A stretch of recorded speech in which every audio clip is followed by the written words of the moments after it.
Hey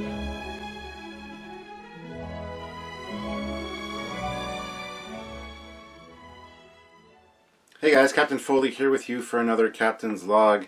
Today I've got a few things to talk about, and yeah, I also want to familiarize you guys with this. This is the USS Enterprise Constitution Class Refit Flight Control Familiarization Manual. We're going to be taking a look at this. If you haven't seen this little piece of Star Trek history, you need to check it out. There's some cool stuff in here. This one I got directly from Rick Sternbach. He brought it to me to Wonderfest last year. And didn't sign it or anything because he didn't have part in creating it, but he had some, and he brought it for me, which is super nice of him.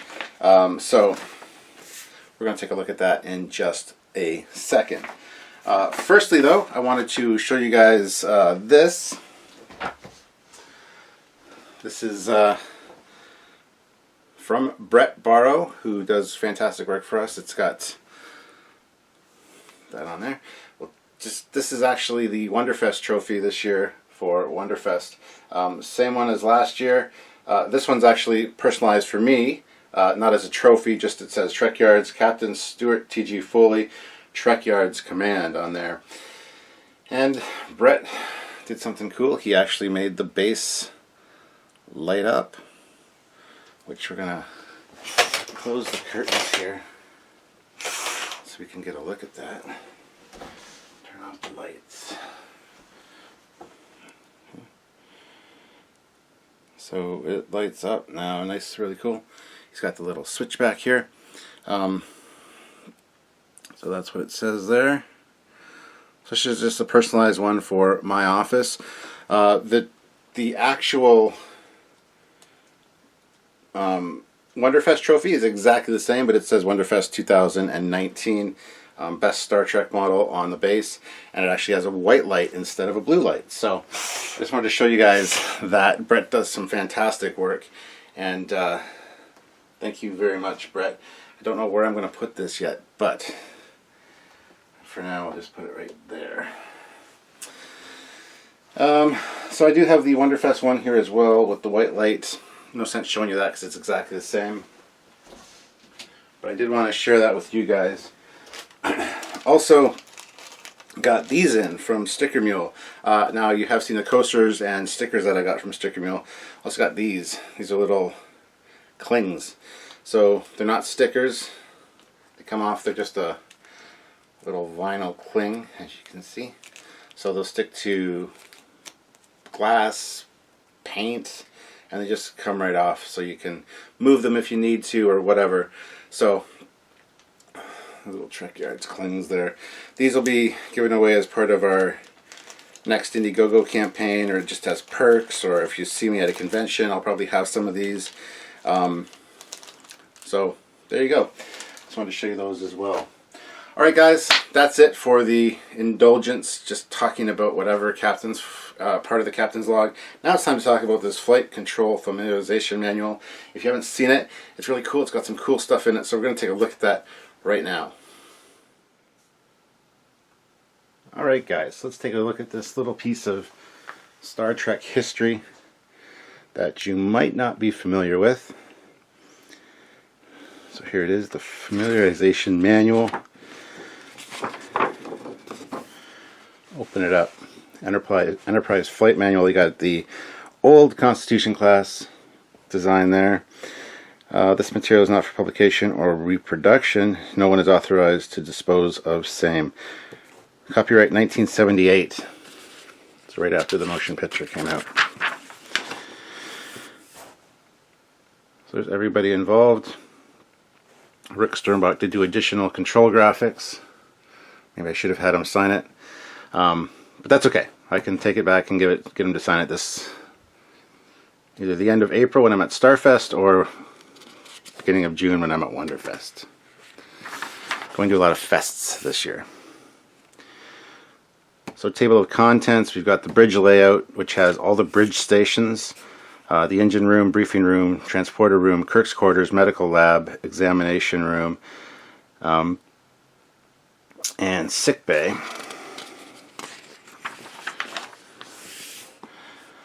First page here is the bridge. You got the two rear elevators. You got the science officer station, so it's spot directly behind. Now keep in mind, this is for the Star Trek the Motion Picture bridge specifically. So over here we got communications, environmental engineering station, weapons and defense station,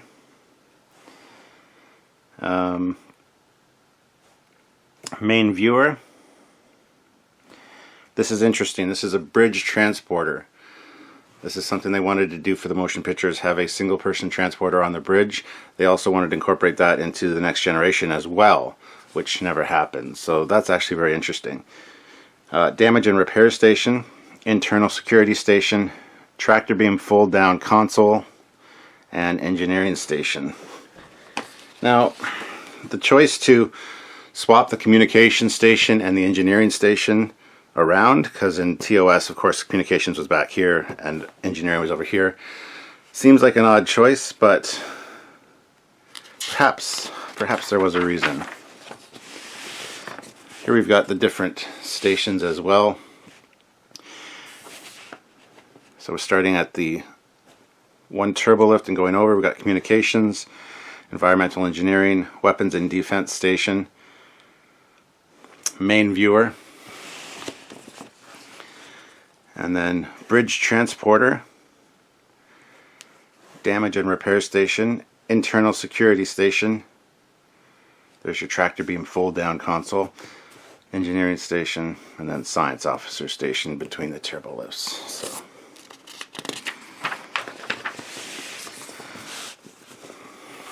So these are really cool. They got a nice diagram of the station, and it tells you what everything is over on this side. As you can see, all the numbered parts do have corresponding notes to tell you what they are. So master power switch, data cartridge slot, external communication viewer for external communication audio. Let's see, where's 5? 5 here in the middle is internal communications unit. 6 is a transfer unit for switching to communication over to another bridge or ship station. It's right there. 7, language translation unit. 8, holographic transmission unit. Projects an image in the center of the bridge or in the briefing room, etc. when transmission is incoming. So there you go. They do have holographic communications in the motion picture era as well. 9, memory log. 10, manual antenna control. So you can adjust the controls there. Automatic beacon system. 12, 13, and 14 power levels.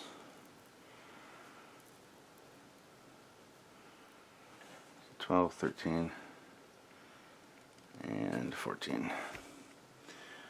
15, hood viewer indicator light panels. Alien voice graph viewer.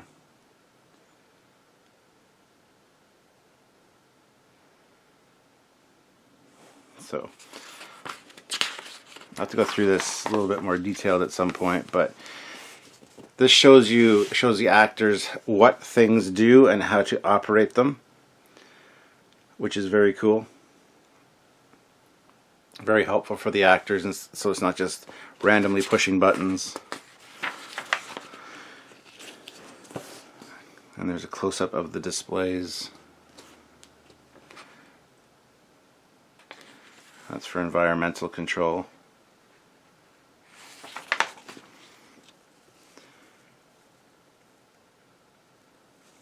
This is X'd out for some reason. But here we got Photon torpedo controls, how to actually activate the Photon torpedoes, practical buttons for the actors, how to load and fire torpedoes. which is actually fantastic. Weapons and defensive station.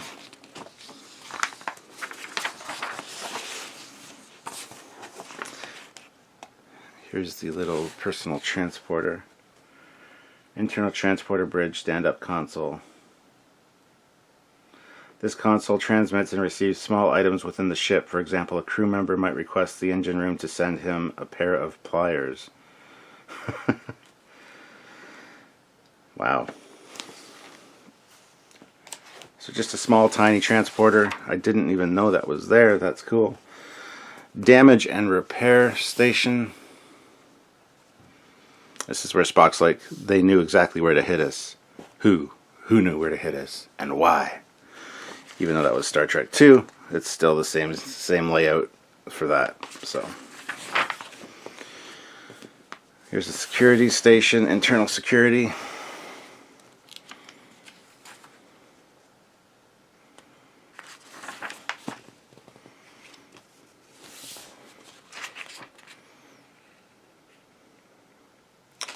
Again, more notes on the practical use of the buttons and switches and things for the actor. All touch switches are practical, it says. So engineering.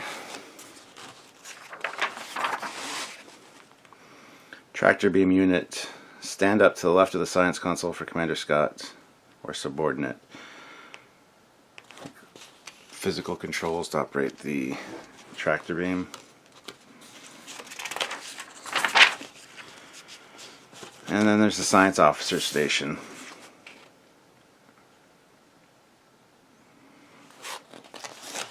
And again, practical buttons for the actor.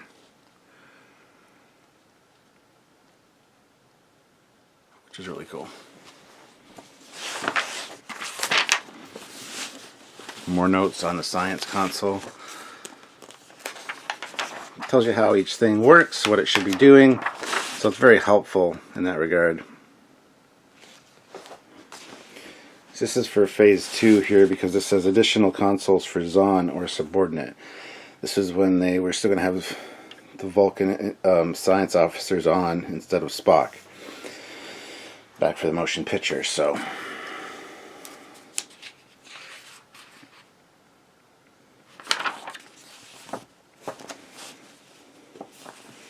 Here's Helm and Navigation.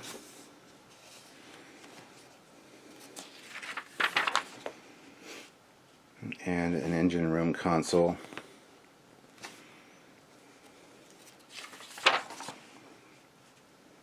Engine room console number 2.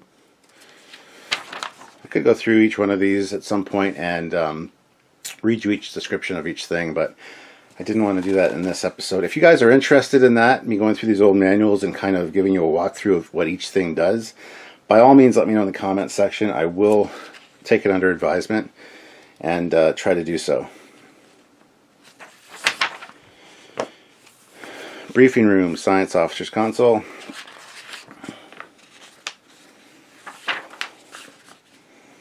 Main transporter room console.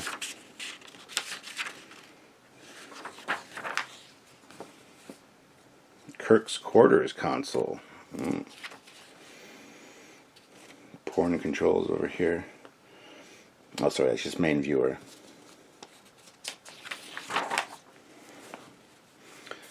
Medical laboratory console. There's some great devices there. Let's see, 5 and 6. 5 is a chemical analysis instrument, and 6 is an electron microscope.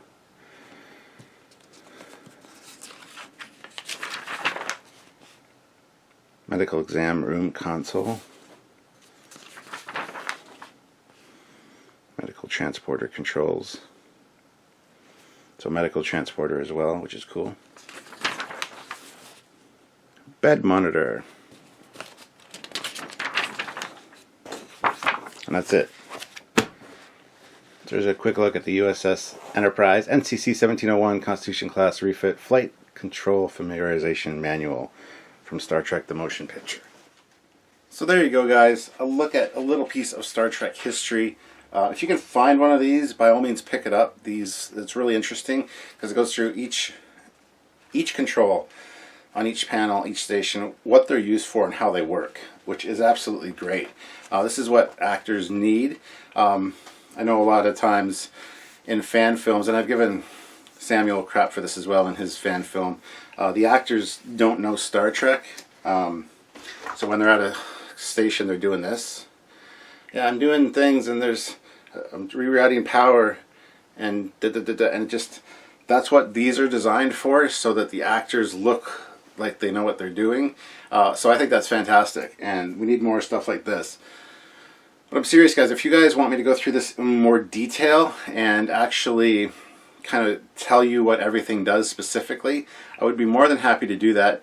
It might be a series of videos in that case, but it's something that I think would be really fun to do. So let me know in the comments whether you guys are interested in that kind of thing. I've got a bunch of old blueprints, old tech manuals, just old books in general down here, all relating to Star Trek. And if that's something you'd like to see more of and kind of get a feel or a taste of that lost Star Trek history that you might not know about, by all means, let me know in the comments section. I would love to talk to you guys about that as well. So, and I will make videos like that for the future, absolutely 100%. So anyway, guys, I think that's it for this Captain's Log. I didn't read any questions or comments from the last one, and I apologize. So if you have any questions or comments, put them in this one, and I will see about getting to them in the next Captain's Log. But thank you very much for joining me, as always, and don't forget to check out our Patreon, and of course check out our Teespring store. There's lots of cool merchandise over there as well. All the links to those relative things are in the description down below. And also don't forget to check out the Eagle Moss review later today. Every Friday at noon I do an Eagle Moss review. I've done 44 in a row so far, and I'm going to keep going. There's a lot of ships to cover, and Eagle Moss does some fantastic work. So, I mean, most of the time. Sometimes it's kind of but I don't pull any punches. If it's bad, it's bad, I'll tell you. But anyway, thank you guys very much for watching, and I look forward to seeing you next week. So until then, guys, I'm Captain Foley. Live long and prosper. Bye, guys.